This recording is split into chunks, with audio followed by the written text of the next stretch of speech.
जमीन के ऊपर अमीर सास, नीचे गरीब बहुएं।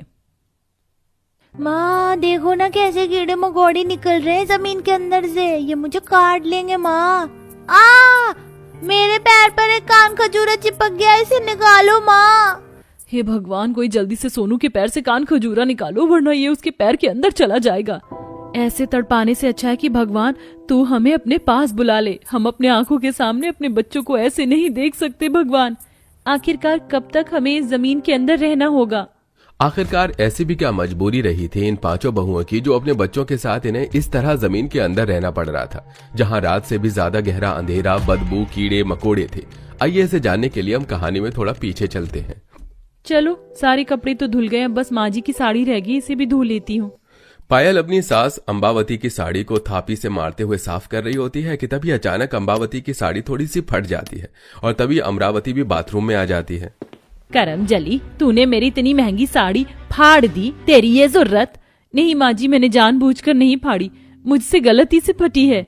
अभी तेरी इस गलती को सुधारती हूँ। जिस तरह तूने मेरी साड़ी फाड़ी है, ठीक उसी तरह से तेरी चमड़ी फाड़ दूंगी। अमरावती पायल के हाथ से थपकी लेकर 6 महीने की गर्भवती पायल को बुरी तरीके से मारने लगती है। पायल के चिल्लाने की आवाज सुनकर बाकी की बहुएं बाथरूम में आ जाती हैं और अपनी सास को रोकती हैं। ये आप क्या कर रही हैं? ये तो देखिए कि पायल पेट से है। तो मैं क्या करूं? मेरे बेटों ने तुम जैसी 5-5 गरीब लड़कियों को लाकर मेरी छाती पर बिठा कर रख दिया। पहले तुम्हें रोटी खिलाओ और बाद में तुम्हारी औलाद को, और अब तो तुम लोग मेरा नुकसान भी करने लग गए हो। आज तो मैं इसे छोड़ रही हूँ, लेकिन आइंदा ऐसा कुछ हुआ तो जलाकर रख दूंगी। इतना कहकर अम्बावती थापी फेंक कर वहां से चली जाती है। चारों बहुएं मिलकर पायल को उठाती हैं और उसकी चोट पर दवाई लगाने लगती हैं। कब तक हमें माँ जी के अत्याचारों को सहना पड़ेगा? हमारे पति भी यहाँ नहीं है। माँ जी ने बड़ी चालाकी से उन सबको काम के सिलसिले में बाहर भेज दिया ताकि वो हम पर इसी तरह अत्याचार करती रहें। समय गुजरता है और एक दिन, बहुत भूख लग रही है, एक और रोटी खिला दो ना। मेरे बेटे को भूख लग रही है, तू एक और रोटी खा ले। माया मोनू को एक एक्स्ट्रा रोटी खिला देती है कि तभी अम्बावती ये देख गुस्से में माया के पास आती है। इससे घर का राशन क्या तेरे माँ बाप भरवाते हैं, जो तू अपनी औलाद को एक्स्ट्रा रोटी खिला रही है? ये मेरी औलाद होने के साथ साथ आपका पोता भी तो है ना। मैं तुम लोगों को अपनी बहू मानती हूँ और ना ही इन्हें पोता, समझी? एक रोटी की कसर तुम लोग 4 खाना ना खाकर गुजारोगी। अम्बावती अपनी 5 बहुओं और अपने दोनों पोतों का 4 दिन तक खाना बंद कर देती है। 5 बहुएं कुछ नहीं कर पाती। ऐसे ही समय गुजरता रहता है और अम्बावती के पति मनोहर की तबीयत काफी खराब हो जाती है और अब मनोहर सिर्फ कुछ देर का मेहमान होता है। बाबूजी, गंगा जल पी लीजिए, इससे आपको थोड़ा सुकून मिलेगा। जैसे ही मनोहर तारा के हाथों से गंगा जल पीता है तो वहीं अपने प्राण त्याग देता है, जिसे देख अम्बावती कहती है, नहीं, ऐसा नहीं हो सकता। मेरे पति मुझे छोड़कर नहीं जा सकते। ये तुम 5 की वजह से हुआ है। तुम 5 ने अपने मनहूस हाथों से न जाने इन्हें क्या पिला दिया। माँ जी, ऐसा नहीं है, हमने बाबूजी को कुछ गलत नहीं बल्कि गंगा जल पिलाया है। तुम मनहूसों के हाथ का छुआ हुआ गंगा जल भी कब विष बन जाए इसका पता नहीं। निकल जाओ मेरे घर से। बहुत बर्दाश्त कर लिया मैंने तुम लोगों को, अब और नहीं। ऐसा मत करिए, हम 5 कहाँ जाएंगी? पायल पेट से है और हमारे तो बच्चे भी हैं। हमारे घर के पीछे जो सुरंग है ना, उसके अंदर जाकर मरो बसो या मर जाओ, लेकिन मेरे घर से निकल जाओ। अम्बावती अपनी 5 बहू और उनके बच्चों को धक्के मार के घर से बाहर निकाल देती है, जिसके बाद अब वो सब घर के पीछे बनी छोटी सी सुरंग के अंदर जाती हैं और अपने घर के नीचे जमीन में जाकर बैठ जाती हैं। जमीन में चारों तरफ से अंधेरा ही अंधेरा था। मुझे यहाँ कुछ दिखाई नहीं दे रहा, सिर्फ अंधेरा ही अंधेरा है। मुझे बहुत डर लग रहा है। घर से निकलते समय मैंने मोमबत्ती और थोड़ा सामान ले लिया था, मैं अभी मोमबत्ती जला देती हूँ। माया जमीन के अंदर मोमबत्ती जलाकर रख देती है और अब सभी उस मोमबत्ती की रोशनी के सहारे जमीन पर बैठ जाते हैं कि तभी अचानक पायल के कमर और पैरों में काफी दर्द होने लगता है। क्या हुआ पायल, तुम ठीक तो हो ना? छोटी सी जगह में ठीक से बैठा भी नहीं जा रहा है और ना ही पैर फैला सकती हूँ। बहुत दर्द हो रहा है पैर और कमर।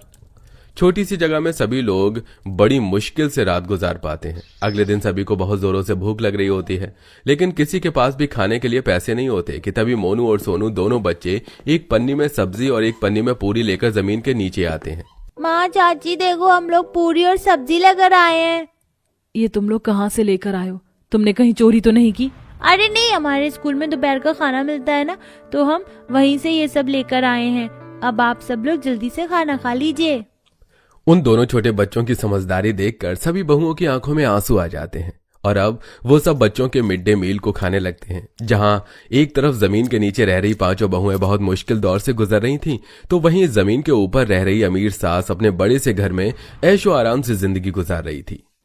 ये गर्मा गर्म पनीर और प्याज के पकौड़े और ये मसाला चाय पीने का मजा ही कुछ और है। उन पांचों मनहूसों के ना होने की वजह से घर में कितनी शांति है ना। कितने सारे मच्छर हैं, काट काट कर आधा किलो खून पी गए हैं। लेकिन ये अचानक इतनी गंदी बदबू कैसे आ रही है? लगता है जैसे कुछ सड़ गया हो। पायल जैसे ही मोमबत्ती उठाकर थोड़ा जमीन में आगे की तरफ जाकर देखती है तो उसे वहां पर ढेर सारा कूड़ा मिलता है, जिसमें से काफी गंदी बदबू आ रही थी और उस पर काफी मच्छर भी भिनभिना रहे थे। लगता है किसी ने सुरंग के दरवाजे से इस कूड़े को यहाँ फेंक दिया। क्या जिंदगी हो गई है हमारी। मच्छर, गंदगी, कूड़े और जमीन के नीचे रहकर हमें अपने दिन काटने पड़ रहे हैं। आज की बिरयानी तो बड़ी ही गजब की बनी है। बिरयानी खाने के बाद आराम से अपना मनपसंद सीरियल देखते हुए सोऊंगी। जहां एक तरफ जमीन के ऊपर रह रही अमीर सास की जिंदगी ऐशो आराम से कट रही थी, वहीं जमीन के नीचे रह रही पांचों गरीब बहू पल पल करके मर रही थी। ऐसे ही समय गुजरता रहता है। पांचों बहू हर रात की तरह अपने बच्चों के साथ जमीन के नीचे सो रही थी कि तभी अचानक जमीन के अंदर से कीड़े मकोड़े निकलने शुरू होते हैं, जो उन सब पर चढ़ने लगते हैं, जिसके चलते उन सब की आंखें खुल जाती हैं और वो उन कीड़ों को अपने आप से दूर करते हैं कि तभी सोनू के पैर पर एक बड़ा सा कन खजूरा चिपक जाता है। इस कीड़े को मेरे पैर से हटाओ माँ। सोनू बेटा, मैं इसे हटा रही हूँ, डरो मत। एक कपड़े की मदद से माया उस कन खजूरी को उठाकर सीधा सुरंग के बाहर ले जाकर फेंक देती है और अब पूरी रात वो लोग जमीन के नीचे रहते हैं। और ऐसे ही कुछ समय गुजर जाता है। जहां अमीर सास हर रोज की तरह अपनी जमीन के ऊपर वाले घर में आराम कर रही होती है, वहीं गरीब बहुएं जमीन के नीचे बैठकर अपनी किस्मत को कोस रही थी कि तभी अचानक जमीन के नीचे हल्की हल्की हलचल मचने लगती है। ये क्या तारा, ये जमीन हिल क्यों रही है? भूकंप आ रहा है। जमीन के नीचे रहने की वजह से पांच बहू को और उनके बच्चों को उस भूकंप से इतनी हानि नहीं पहुंचती जितना जमीन के ऊपर रह रही अंबावती को पहुंचती है।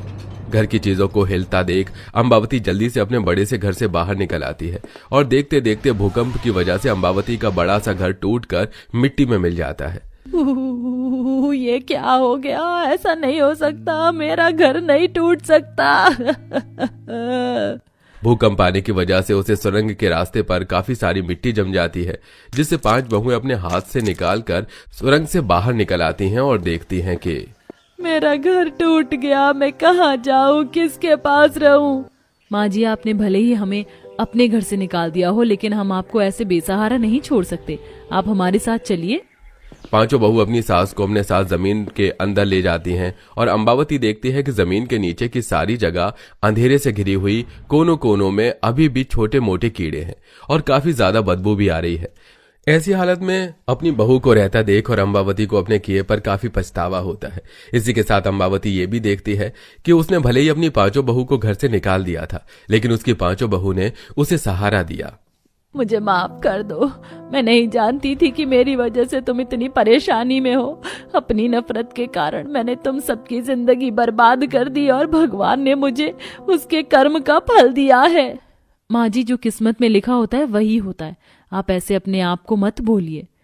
तुम सबको यहाँ रहने की कोई जरूरत नहीं है, चलो मेरे साथ चलो। अपनी पांचों बहू और पोतों के साथ सीधा बैंक जाती है और वहां से पैसे निकाल कर उन सब के साथ एक किराए के मकान में रहती है। वहीं दूसरी तरफ अपने जीवन की सारी जमा पूंजी लगाकर अंबावती दोबारा से जल्द ही अपना घर बनवाती है और अब पांचों बहू और पोतों का काफी अच्छे से ध्यान रखती है।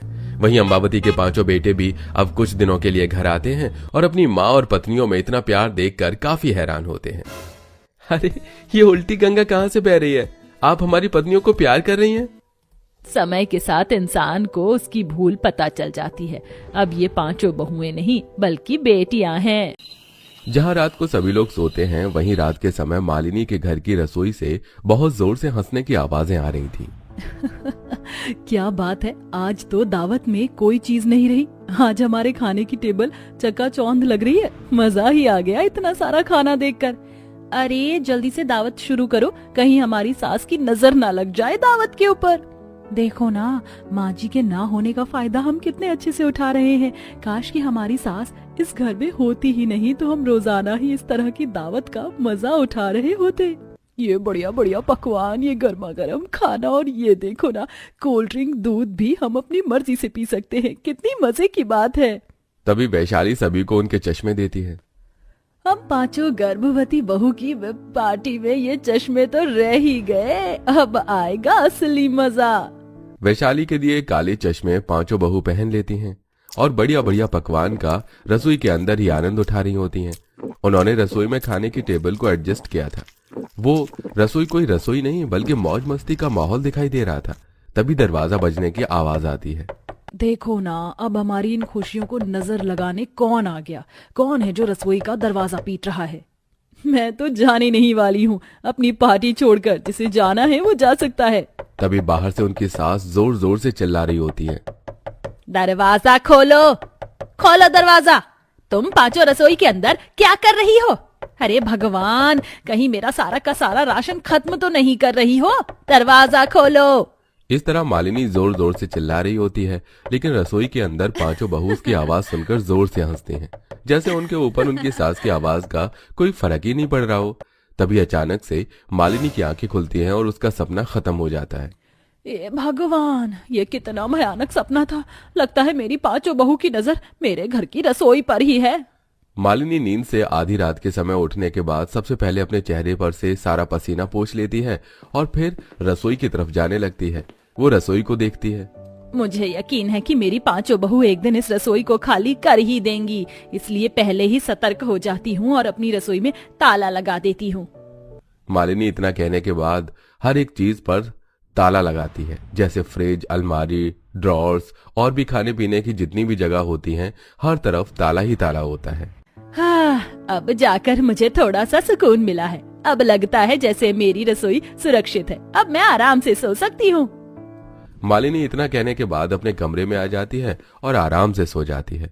अगले दिन जैसे ही सवेरा होता है, पांचों गर्भवती बहू नींद से उठती हैं और रसोई के अंदर जाती हैं।